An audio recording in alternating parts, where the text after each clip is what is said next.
Hi, this is Shanti Dukar from Mumbai. Welcome to my show on this 16th March 2024. In this video, I would like to analyze Tata Steel Limited, a company listed on BSE and NSE of India, and I would like to present my view on the outlook of this company. Before I start, a word of disclaimer, which I would request all of you to please have a look at it, and I will pause for a moment to enable its reading.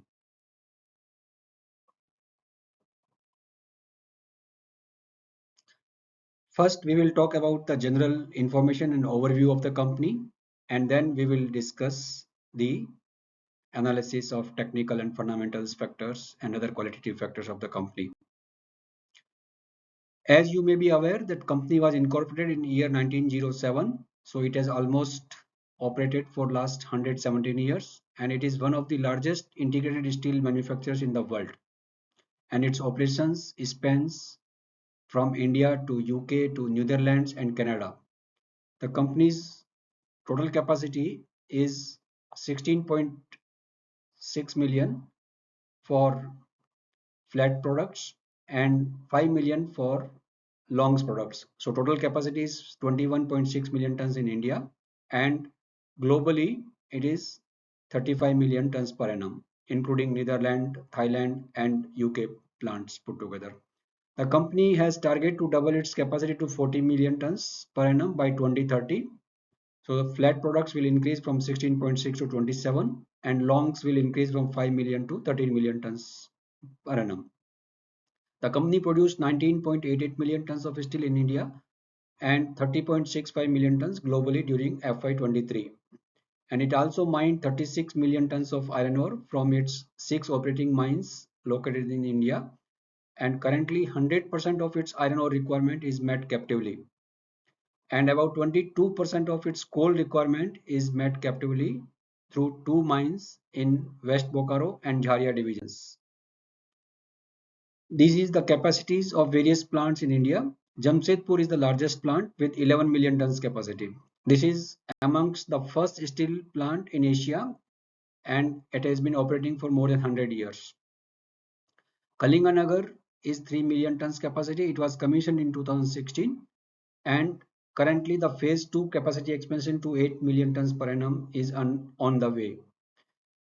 Another Kalinganagar plant of 1 million capacity, this was acquired from Nilachal Ispat Nigam Limited at an aggregate consideration of 12,100 crores, and it produces liquid steel through blast furnace route.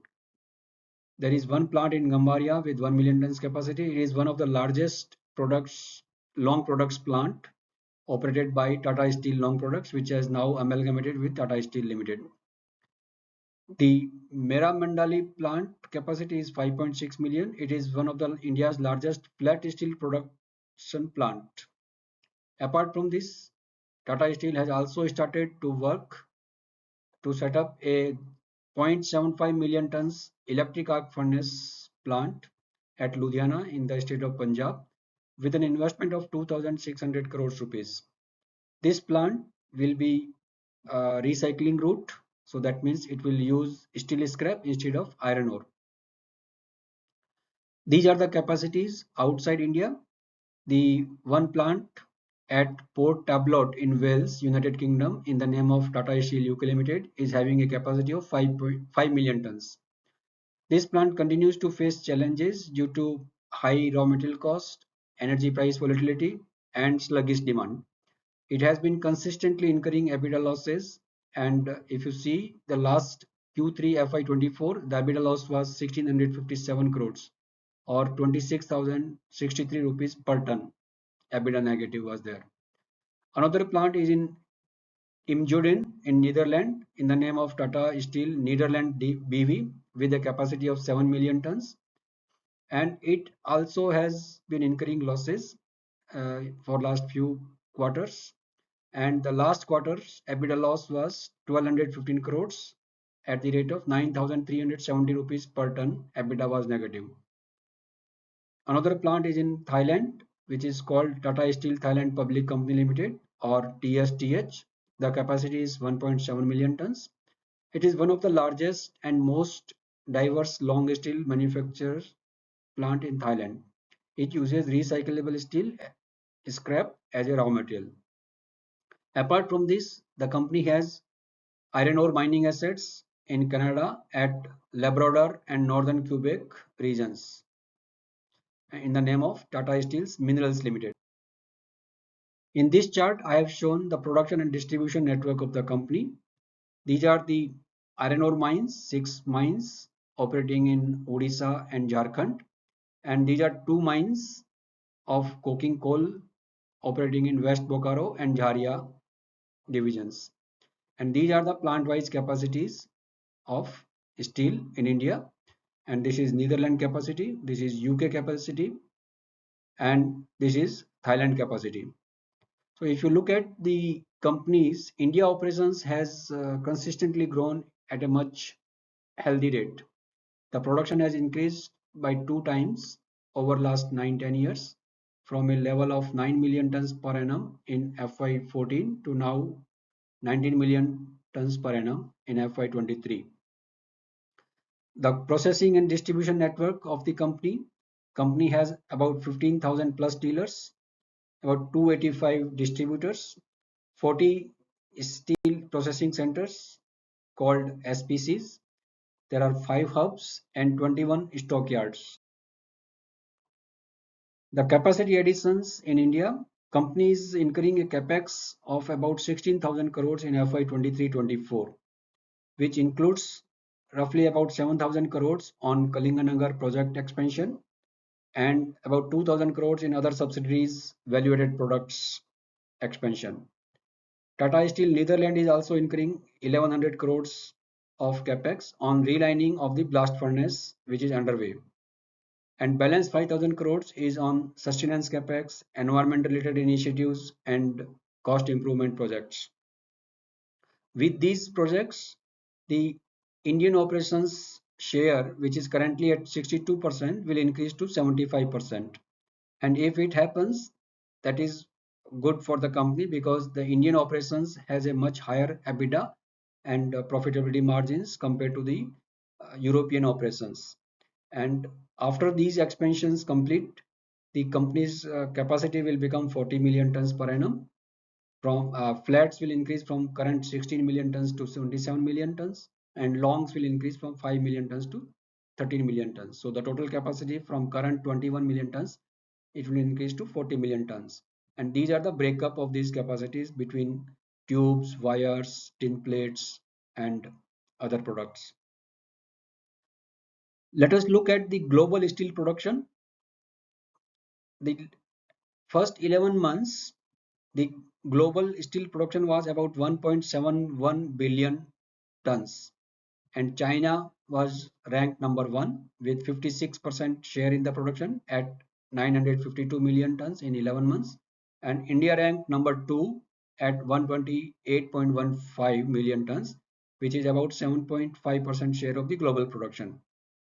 As far as DRI, which is direct reduced iron, is concerned, India ranked number 1 in the world at 44.8 million tons it produced in 11 months, and global production was 109.42. So India's production was about 41% of the global production in first 11 months. Now coming back to the Tata Steel, the shareholding pattern. Company's promoters hold 33.19%. DIIs, domestic institutional investors, hold 23.21%. FIIs, foreign institutional investors, hold 20.05%, and government is a minor 0.03%, and the balance 23.52% is held by the public. Amongst the promoters' shareholdings, Tata Sons Private Limited holds the maximum 32.44%, and rest all others are very small. The shareholding of more than 5%, apart from the Tata Sons, only Life Insurance Corporation of India is holding 5.99%. This is the only shareholder who holds more than 5% share in the company. And as I said earlier, the Tata Steel is listed on BSE and NSE of India, and it has a face value of rupee 1, and paid up capital is 1222.4 crores, and current market cap as on 15th March, it is 176,700 crores rupees. This is the board of directors. The company is guided by an eminent board members with excellent track record for the corporate governance under the leadership of Mr. Ratan Tata as Chairman Amateur and Mr. N. Chandrasekaran as Chairman and TV Narendran as CEO and Managing Director. Now let us do the technical analysis of the company. So here I have plotted the company's share price, which is reflected in the purple line, and the green line is represented by the BSE Sensex. So if you look at the initially last 1 year, like 6 months around, company share price lagged the BSE Sensex. However, in the subsequent period, company's share price has outperformed the BSE Sensex. So in last 1 year, company share price has increased by 30.3% versus the BSE Sensex of 26.2%. So company's Tata Steel share price is about 4% outperform than the BSE Sensex. Here I have plotted the 200 days moving average, 50 days moving average and 20 days moving average and compared the current market price versus those numbers. So 200 days moving average is 127 rupees per share almost versus current price of 141. So it is still higher by 11.6% from the 200 days moving average. 50 days moving average is almost close to current price 141, so it is at par, and 20 days average is 146.94, so you can say 147. So current share price has already breached that level and is down by 3.7%. So you can see that next support level is 127, which is the 200-day moving average, and if the company's share price breaches that support, then there could be a bearish signal for some time in the company's stock price. This is the average lowest and highest prices since 31st March 2023. That means last 1 year, the average Sensex is currently at 98% of the peak.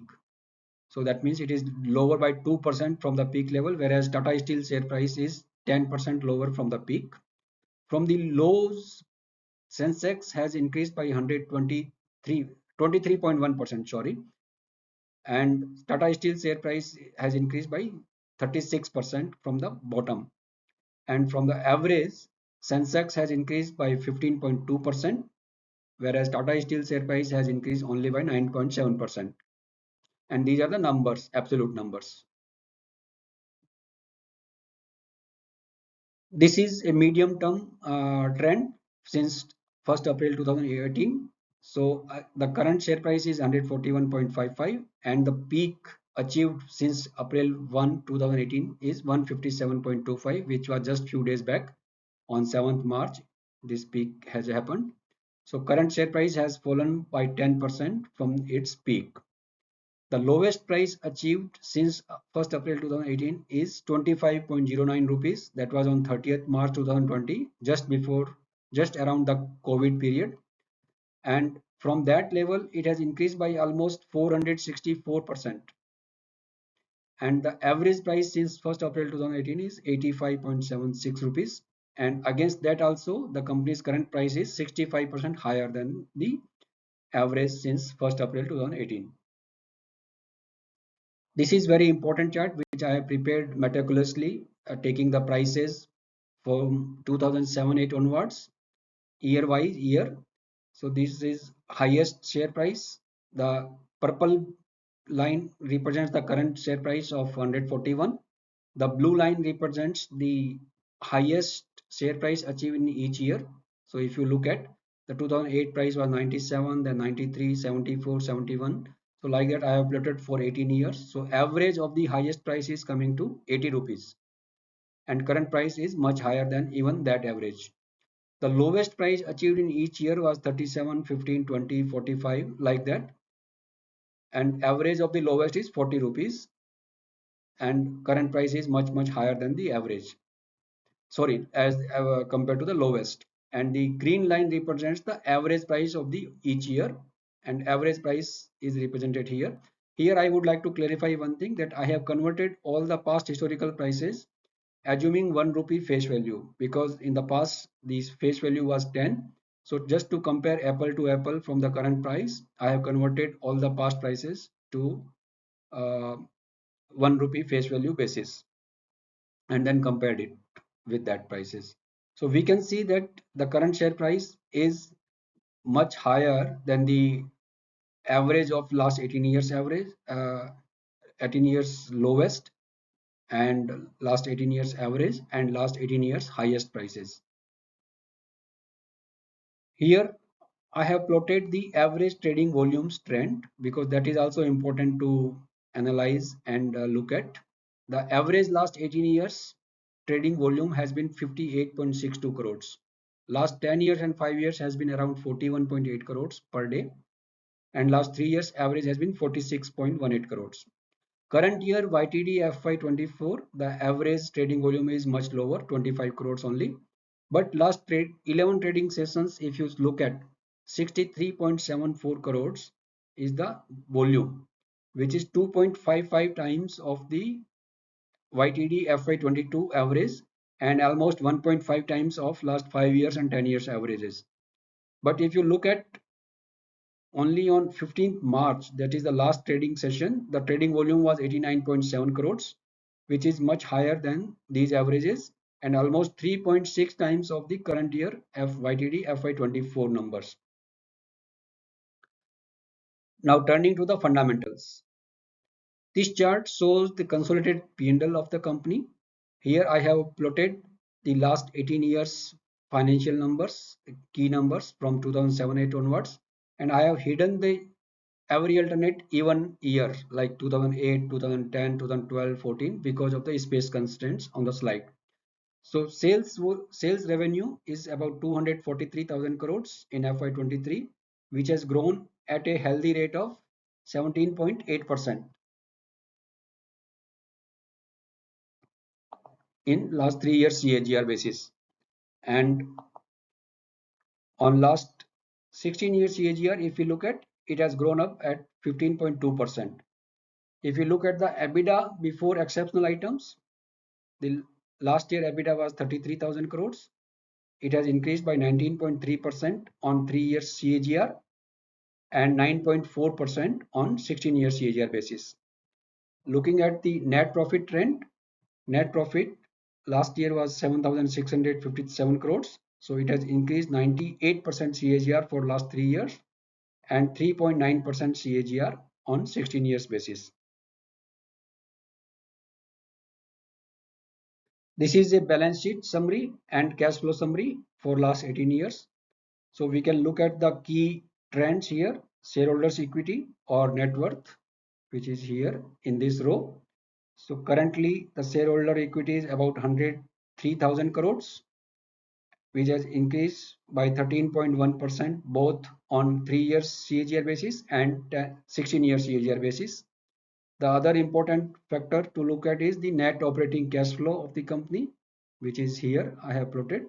So net operating cash flow, each year the company has generated positive cash flow, and cumulative last 16 years company has generated 286,469 crores of operating cash flows, and it has invested back cumulatively 240,000 crores during this 16-17 years period. These are the per share and profitability ratios I have plotted. The important one here, the basic EPS. EPS, if you look at the last year, EPS was 6.26, which is much lower than the 3 years average of 15.52 and almost similar to last 17 years average of 6.32. The dividend payment, the company has paid total 27,646 crores as dividend in last 17 years, averaging 4,547 crores in last 3 years, which represents around 2%, 2.9% per annum dividend yield and average dividend payout ratio of 25% over this period. EBITDA margin trend, if you look at, this is EBITDA margin trend. So EBITDA margin last year was 13.7%, which is much lower than last 3 years average of 20% and last 16 years, 17 years average of 15%. So we can see from this that FY22, which was a bumper year because steel prices shot through the roof in that year, and the company earned a healthy dividend of a healthy EBITDA margin of 26% plus. And this chart shows that the company's short-term and medium-term financial measures ratios uh, better than the long-term averages of 17 years. This table shows the turnover and liquidity ratios. If you look at the current ratio, which is here, current ratio last year was 0.89, which is lower than the 3 years average of 0.93 and 1.1 of last 17 years average. Another important ratio is to look at the debt equity. Debt equity currently at 0.83, which is lower than 0.9, and 17 years average was 1.49. So company has repaid a good amount of debt. Dividend payout ratio, if you look at the average for 3 years is 24% and average for 17 years is 25%. These are the valuation ratios which are very important and relevant from the investor's perspective. So here, if you look at the price earning multiples, the average PE multiple on the current share price of 141, the PE multiple comes to 22.6, which is higher than the average of last 3 years 5.94, 6.72 of last 5 years average, and 5.67 of last 17 years average. So we can say that current share price is overvalued if you look at the historical PE multiple. The another factor to look at is the dividend per share, which is 3.6 last year dividend in 2022-23. This generated dividend yield of 2.5% on the current share price of 141 rupees, which is lower than the historical average of 2.9% for 17 years. And the third one is the market capitalization of 176,700 crores. It represents a price to book value of about 1.68 times based on the current share price, and 1.92% of the tangible book value of the company.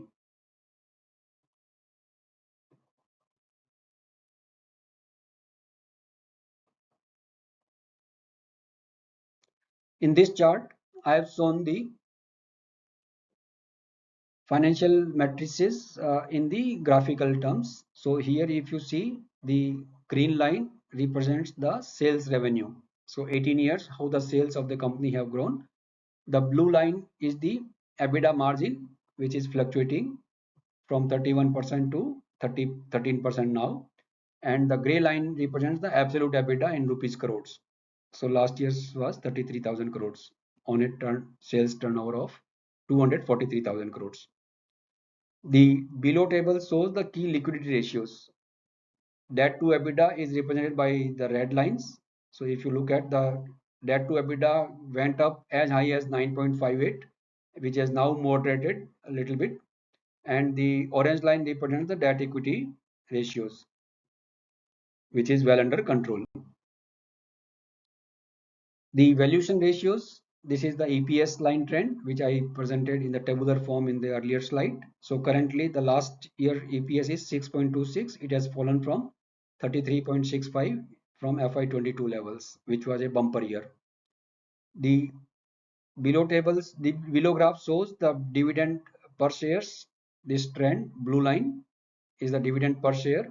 And here also I have converted all the past historical dividends assuming 1 rupee face value. So earlier the face value was 10. So I have readjusted all the dividends to compare apple to apple and make a trend. This is the orange line represents the dividend yield based on the average price of that year.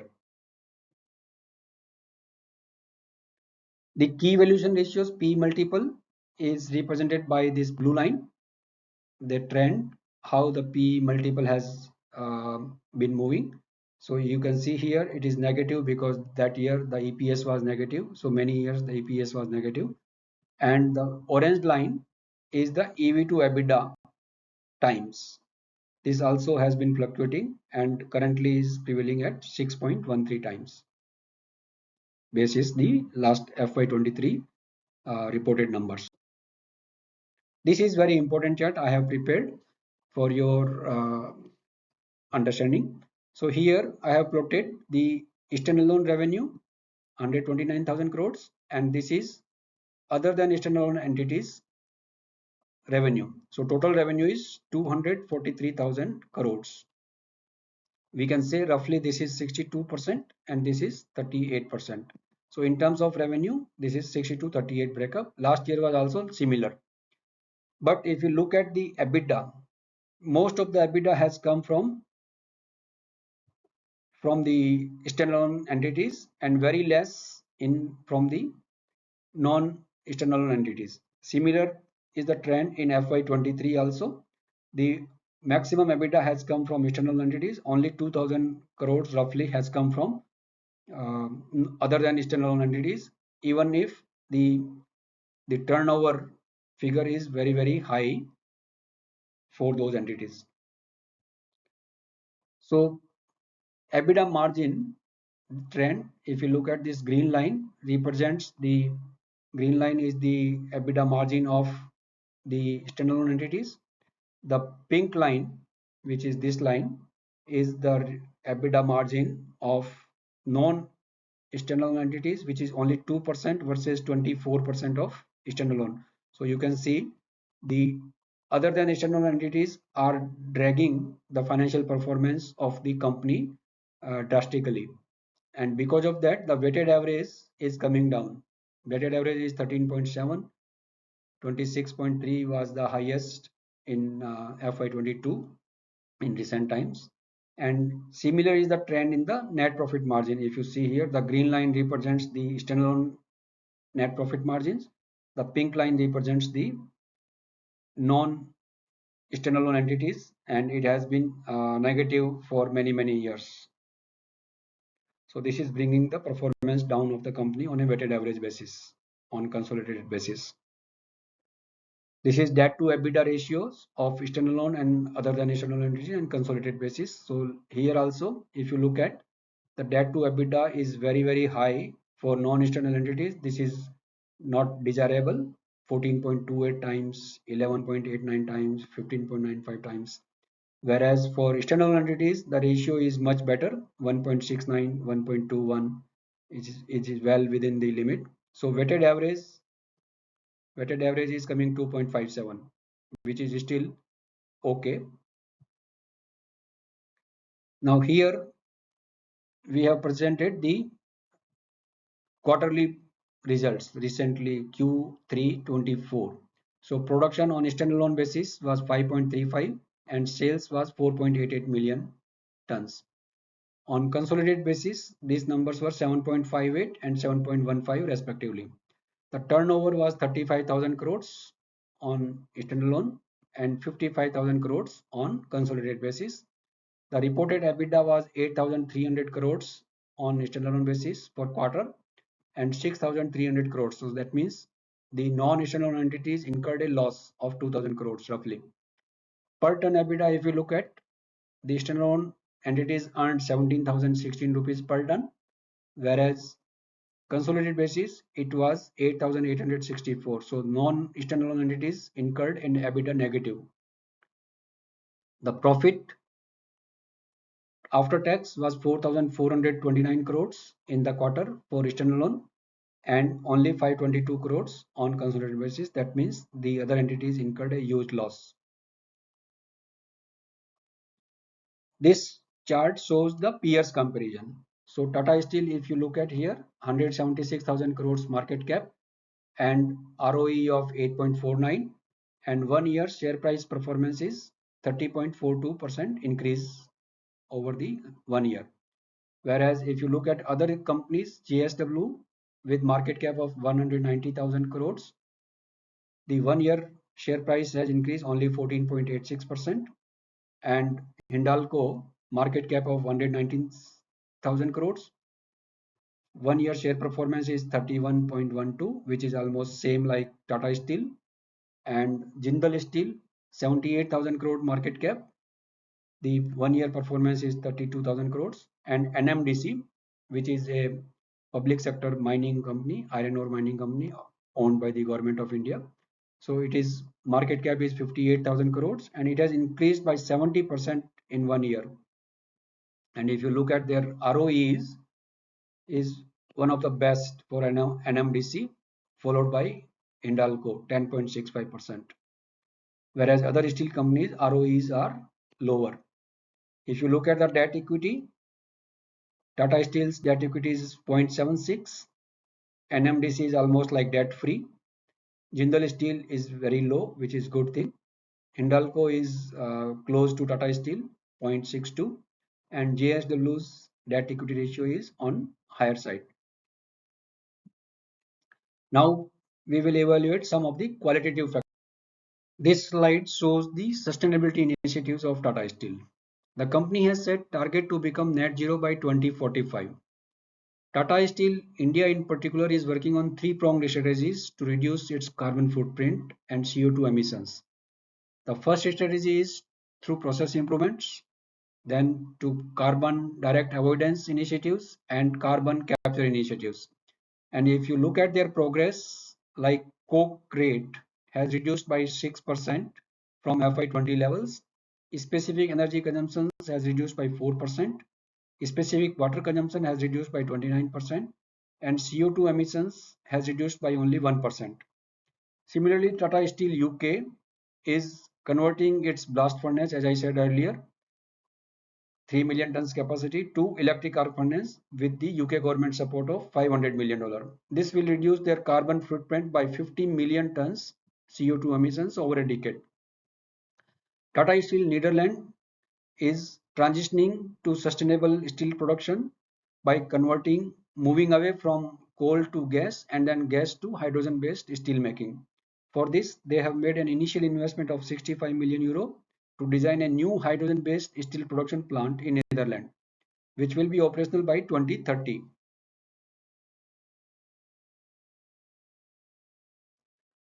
Now looking at their safety track record. The safety track records have improved. If we look at their LTIFR rate, which is lost time injury frequency rate, has reduced by 69% in last 15 years. Though there has been 3 fatalities in last 9 months, which is not a good sign.